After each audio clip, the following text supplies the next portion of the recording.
Terpantas, terkini dan sahih. Bila-bila masa, di mana jua. Berita di jari. Subscribe YouTube Buletin TV3. Buletin 1.30 bersama saya Azhariah Tagaya. Tajuk utama tengah hari ini. Bekas CEO SSM dan anak berdepan 37 dakwaan rasuah berjumlah 5.7 juta ringgit. Kematian Adib, polis tiada keterangan jelas kaitkan 12 individu.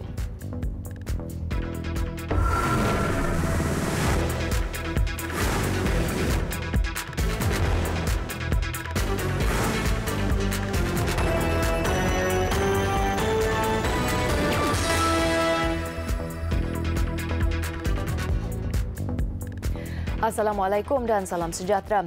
Bekas Ketua Pegawai Eksekutif Suruhanjaya Syarikat Malaysia SSM, Datuk Zahrah Abdul Wahab Fena mengaku tidak bersalah di Mahkamah Session Kuala Lumpur terhadap 33 pertuduhan menerima rasuah berjumlah 5.7 juta ringgit. Turut didakwa anak lelakinya Abdul Aziz Wan Ruslan yang berdepan 4 pertuduhan bersubahat menerima rasuah berjumlah RM160,000. Mengikut pertuduhan, Datuk Zahrah didakwa menerima suapan untuk meluluskan permohonan bagi menganjurkan Program Online Networking Entrepreneurs SSM 2017. Pertuduhan juga melibatkan suapan bagi meluluskan pelantikan beberapa syarikat bagi program perkhidmatan pengiklanan papan tanda LED komersial SSM di beberapa negeri. Manakala anaknya Abdul Aziz berhadapan dengan 4 pertuduhan bersubahat dengan ibunya menerima rasuah berjumlah RM160,000. Hakim Azura Alwi kemudian menetapkan Datuk Zahrah diikat jamin RM300,000 dengan 2 penjamin. Dan Abdul Aziz pula sebanyak RM70,000 selain pasport diserahkan kepada mahkamah. Kedua-dua mereka juga dihendaki melaporkan diri di Ibu Pejabat SPRM Putrajaya setiap minggu pertama hingga kes berkenaan selesai. 26 November depan ditetapkan sebagai tarikh sebutan semula kes dan penyerahan pasport. Polis tidak memperoleh keterangan yang jelas untuk mengaitkan 12 individu yang pernah ditahan sebelum ini dengan kes kematian anggota bomba Muhammad Adib Muhammad Kasim dalam kejadian rusuhan di Kuil Sri Mahamariaman Subang Jaya tahun lalu. Ketua Penolong Pengarah Bahagian Pendakwaan dan Undang-Undang D5 Jabatan Siasatan Jenayah Bukit Aman, Senior Assistant Commissioner Mio Farid Alatrash Wahid berkata pihaknya tidak pernah menghentikan siasatan terhadap kes berkenaan mengikut Seksyen 302 Kanun Keseksaan. Tambah beliau, sejak kejadian dilaporkan November tahun lalu, polis menahan 12 individu berhubung insiden berkenaan. Mereka yang ditahan sebelum ini sudah dibebaskan dengan jaminan polis. Namun jelas beliau, jika ada keterangan baru yang menyokong pembabitan individu berkenaan, pihaknya akan memanggil mereka semula. Di bawah Seksyen 302 ke atas kejadian tersebut masih lagi teruskan. Kita tak pernah tutup siasatan tersebut. Walau berapa orang kita tangkap kalipun, siasatan masih teruskan lagi. Mereka-mereka yang kita telah tahan sebelum ini kita telah bebaskan dengan jaminan. Dan kalau ada keterangan-keterangan lain yang menyokong untuk kita memanggil mereka semula, kita akan memanggil mereka semula. Beliau berkata demikian sebagai mengulas sama ada 4 individu yang ditahan berkaitan kematian Muhammad Adib sebelum ini masih berada dalam negara atau sebaliknya. Jelas beliau lagi tidak timbul isu individu terbabit melarikan diri ke luar negara kerana siasatan sudah dijalankan terhadap mereka.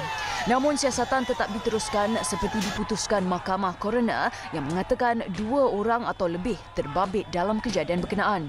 Jumaat lalu, Coroner Rofiah Muhammad memutuskan punca kematian Muhammad Adib adalah akibat perbuatan jenayah oleh 2 atau lebih individu yang tidak dikenali.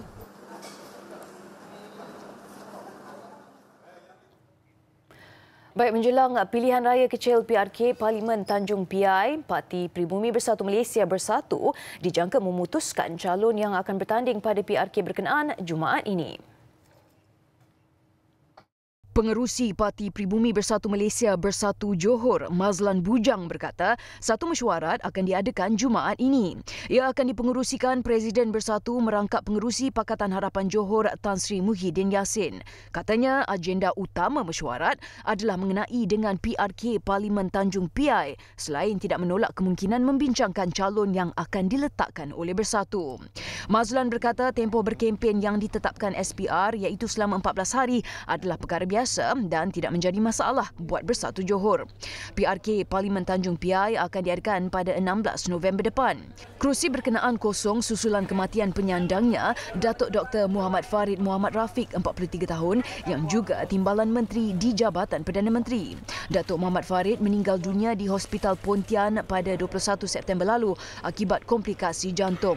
Allahyarham memenangi kerusi parlimen itu pada pilihan raya umum ke-14 dengan majoriti 524 undi, menewaskan penyandangnya Wee Jack Seng dari BN dan Nordin Othman dari PAS.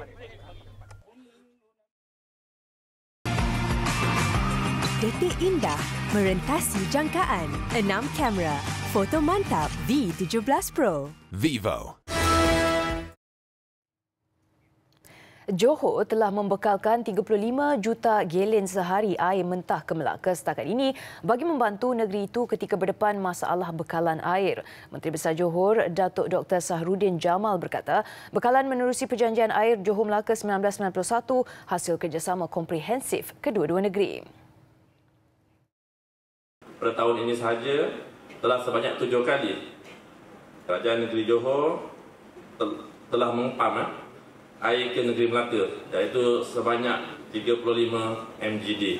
InsyaAllah, semoga lebih banyak lagi kerjasama yang dapat dijalin antara kerajaan negeri Johor dan negeri Melaka. Alhamdulillahirrabbilalamin.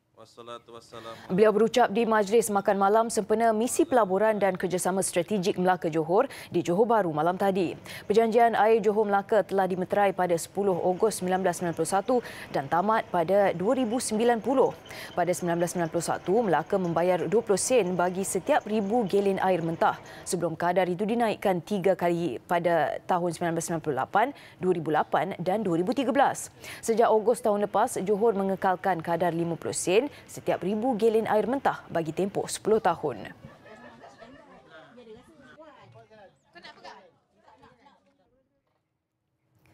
Dan sementara itu, Johor memeterai perjanjian persefahaman MOU bersama Melaka bagi pembinaan sebuah hospital swasta di Krubong, Melaka bernilai 130 juta ringgit.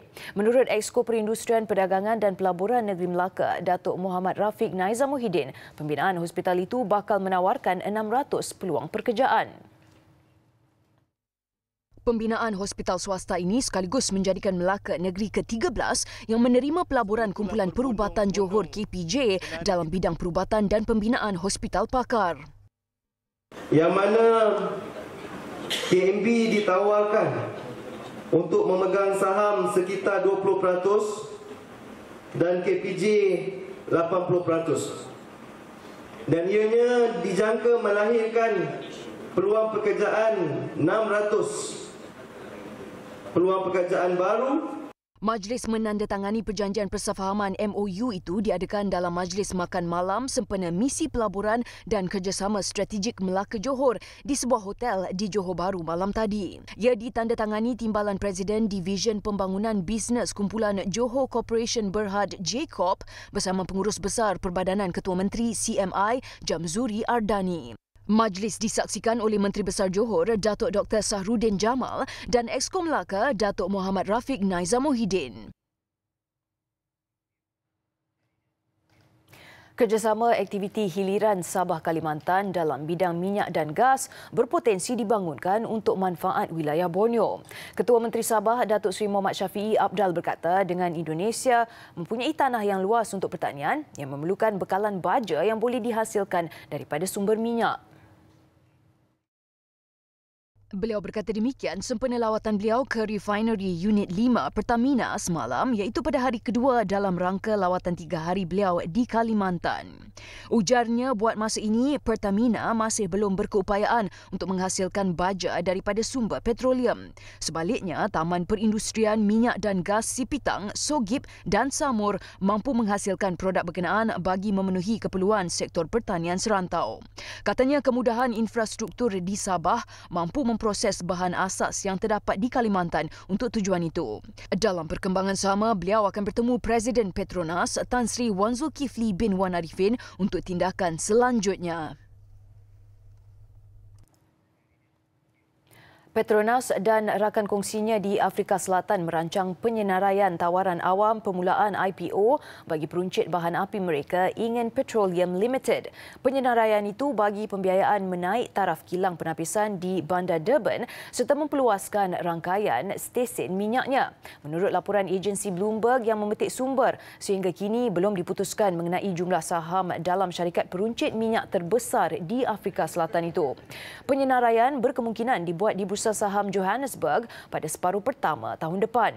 Kilang penapisan Ingen yang mengeluarkan 135,000 tong sehari perlu dinaik taraf bagi memenuhi peraturan ketat yang bertujuan membendung risiko pencemaran.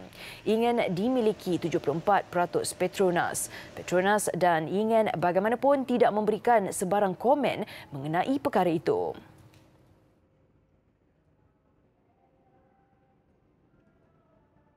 Definitely a first in the world. Yeah, it is indeed.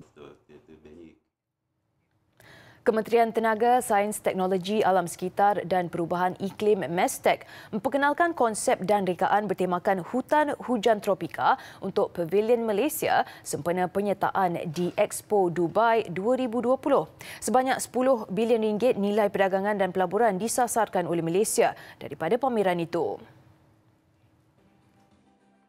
Konsep dan rekaan bertemakan hutan hujan tropika untuk Pavilion Malaysia itu dihasilkan pasukan Hijaz Architect and Planner yang mengenepikan penyertaan dari 16 syarikat lain menerusi tender terbuka. Keputusan berhubung pemilihan konsep dan rekaan itu diumumkan Menteri Tenaga, Sains, Teknologi Alam Sekitar dan Perubahan Iklim EOB Yin. We have about 25 million of people, a lot of heads of the nations will be coming, a lot of corporate heads and corporate leaders will be participating in this. This is a very precious opportunity for Malaysians, for Malaysia to stand up and also to sell Malaysia as a brand and also Malaysian companies, Malaysian products, Malaysian culture and Malaysia as a whole. Menurut IO, Malaysia menyasarkan 1,000 peneraju perniagaan dan 20 memorandum persefahaman atau perjanjian perkongsian sepanjang Expo itu. Kanopi hutan hujan mempunyai keluasan 1,700 meter persegi dan dapat menampung 200 ruang pameran. Dan untuk menjadikan Pavilion Malaysia sebagai lokasi yang mesti dilawati, pihaknya telah membahagikan program kepada 6 kelompok merangkumi 10 industri seperti sains, teknologi, pendidikan, pertanian dan IR 4.0. Expo berlangsung selama 6 bulan bermula Oktober 2020. Setakat ini sejumlah 152 buah negara telah mengesahkan penyertaan. Pusat pemborong terbesar GM Kelang berhasrat meluaskan lagi empayar perniagaan mereka sejajar matlamat menjadi pusat pemborong sehenti paling komprehensif di Asia Tenggara. Digelar Syurga Membeli Belah, GM Kelang bukan sahaja terkenal dalam kalangan pengunjung tempatan, malah menjadi tumpuan pelancong dari Singapura, Brunei, Thailand dan Indonesia. Memasuki tahun ke-10 beroperasi, GM Kelang turut berjaya melahirkan ribuan usahawan tempatan dengan pelbagai produk, antaranya pakaian wanita, lelaki dan kanak-kanak, aksesori, tudung, peralatan dapur sehingga karpet yang dijual dengan harga berpatutan. Malah, GM Kelang juga diangkat sebagai pusat pemborong terbesar tanah air oleh Malaysian Book of Record dan menjadi ikon Kelang.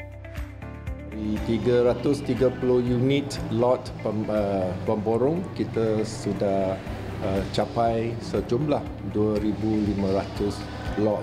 Kita juga telah banyak buat peluang pekerjaan untuk sekitaran kawasan Kelang. Kita akan mengorak langkah ke depan untuk mencapai misi kita, iaitu menjadi satu pusat pemborong sehenti yang paling komprehensif di Asia Tenggara, dan juga saya harap satu hari nanti kita akan dapat pasaran cadar yang terbesar di Malaysia ataupun pasaran banyak-banyak lagi barang-barang akan didapati di sini.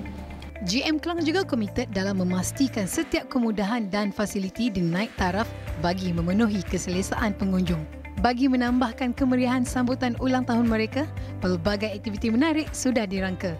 Dengan tema Raikan Sedekat Penuh Warna, pengunjung boleh berhibur sambil membeli belah. Kita baru je berkolaborasi dengan Fakulti Seni Reka dan Seni Lukis UiTM Shah Alam untuk projek mural di Blok C, di mana kita mengetengahkan warisan Bandar Kelang. Kita juga telah mewujudkan ruangan bergambar 3D dan juga foto wall yang mempromosikan Bandar Kelang kepada pengunjung-pengunjung, since kita telah dilantik sebagai Duta Bandar Kelang oleh Majlis Pembandaran Kelang.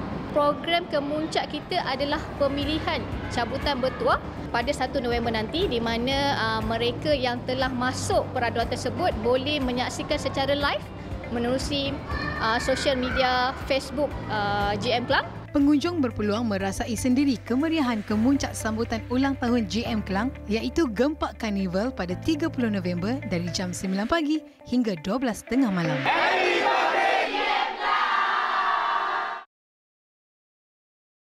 Besar impaknya. Laris selepas hasilnya. Pantas menampilkan prosiding ini secara dalam keuangan maya. Berita di jari. Subscribe YouTube Bulletin TV3. Berita dunia, isteri pewaris takhta Diraja Britain Meghan Markle mengambil tindakan menyaman akhbar Mail yang didakwa menerbitkan surat pribadinya. Suaminya, Putera Harry, berkata keputusan itu diambil sebagai maklum balas terhadap tindakan membuli oleh akhbar Britain itu yang disifatkan sebagai melanggar undang-undang. Firma guaman yang mewakili Markle, Shillings, menyifatkan penerbitan surat berkenaan adalah sebahagian daripada kempen oleh kumpulan media itu untuk menyiarkan berita palsu dengan tujuan menghina Markle dan suaminya. Firma itu walau bagaimanapun tidak mendedahkan sebarang maklumat lanjut mengenai surat itu atau tarikh penerbitannya. Akhbar itu disaman berhubung kesalahan pelanggaran privasi dan pelanggaran hak cipta. Kos kes berkenaan ditanggung oleh Harry dan Markle. Tambah Harry, beliau telah kehilangan ibu dan kini menyaksikan isterinya mengalami perkara yang sama. Mendiang ibunya, Puteri Diana, meninggal dunia dalam kemalangan di Paris pada 1997 selepas dikejar sekumpulan jurugambar. Archie home, your family at the Justice Desk has given him the traditional South African name Nsika.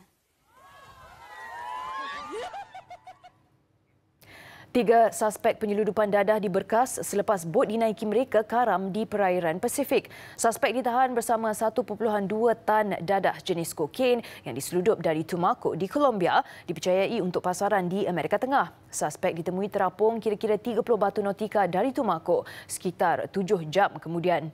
Kesemua suspek berdepan tuduhan menyeludup dadah. Pihak berkuasa menggerakkan operasi mencari seorang lagi suspek dadah yang hilang susulan kejadian itu.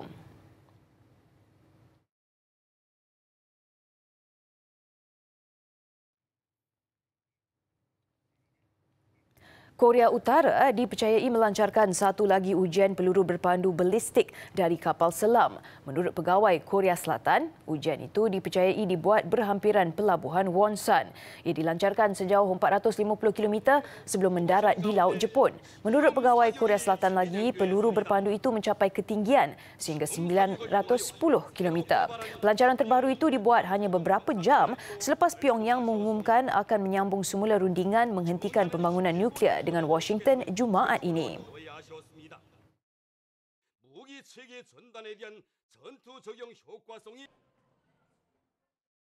Besar impaknya. Laris selepas hasilnya. Pantas menampilkan prosiding ini secara dalam keuangan maya. Berita di jari. Subscribe YouTube Bulletin TV3. Kembali dengan laporan sukan. Atlet lompat tinggi negara Lee Hap Wei mencipta sejarah tersendiri apabila muncul atlet pertama negara berjaya melangkah ke pusingan final acara lompat tinggi pada kejohanan olahraga dunia. Pada kejohanan yang berlangsung di Doha, Qatar, atlet berusia 32 tahun itu layak selepas melakukan rekod peribadi terbaik 2.29 meter pada saingan kelayakan. Biarpun bertanding atas tiket wildcard, jaguh lompat tinggi negara Lee Hap Wei nyata tidak mempersiakan kepercayaan yang diberikan Kesatuan Olahraga Malaysia KOM. Hap Wei mengutarakan janjinya untuk menempah tiket ke final dengan mencatatkan rekod peribadi terbaik iaitu 2.29 meter pada saingan kelayakan yang berlangsung malam tadi di Stadium Antarabangsa Khalifa.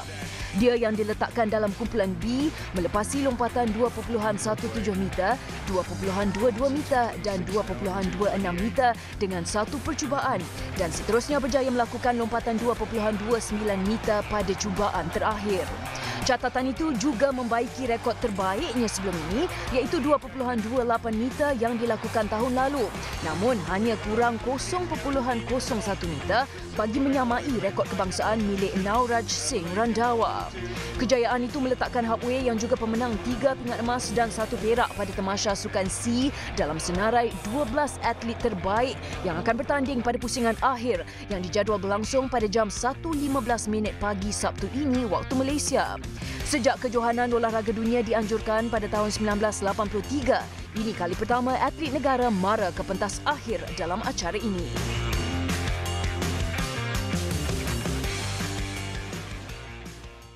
Kita ke bola sepak Liga Juara-Juara Eropah. 8 perlawanan berlangsung awal pagi tadi membabitkan aksi kedua buat pasukan yang menghuni kumpulan A hingga D.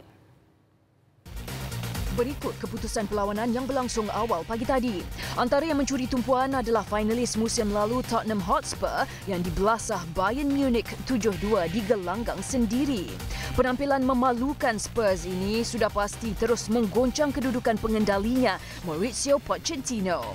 Satu lagi wakil England Manchester City pula meneruskan rentak kemenangan dengan menundukkan Dinamo Zagreb 2-0 di Manchester.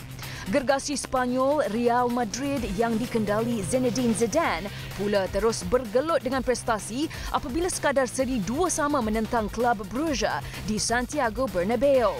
Juara Itali Juventus mudah menundukkan Bayer Leverkusen 3-0 di Turin, sementara Paris Saint-Germain terpaksa berhempas pulas di Istanbul sebelum menjinakkan Galatasaray 1-0.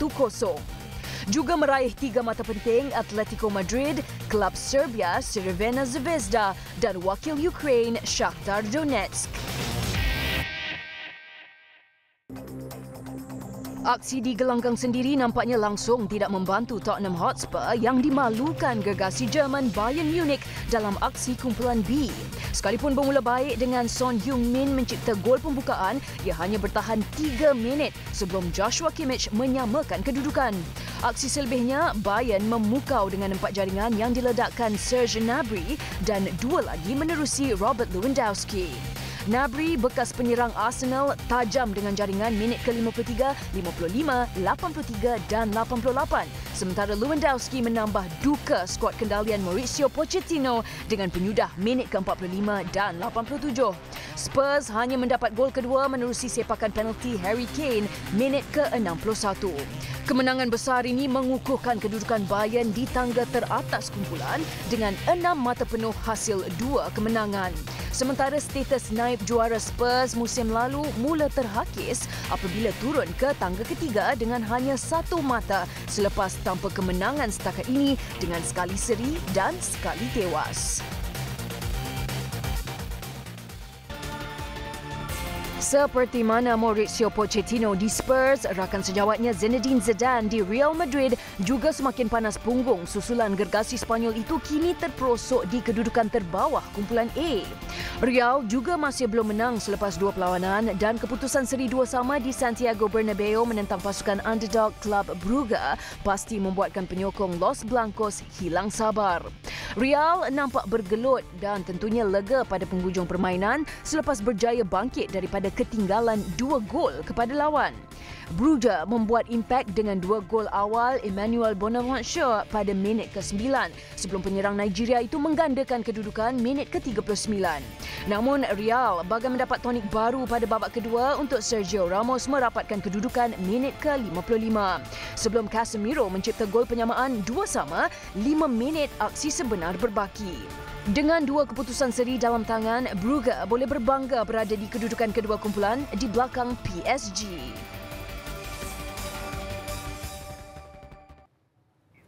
Baik, Buletin 1.30 berhenti di sini. Mengakhirinya, saksikan kemeriahan sambutan ulang tahun ke-70 negara China yang diadakan secara besar-besaran di Beijing. Tapi sebelum itu, kita lihat dulu segmen BU Extra. Saya Zara Tagaya, salam hormat dan Assalamualaikum.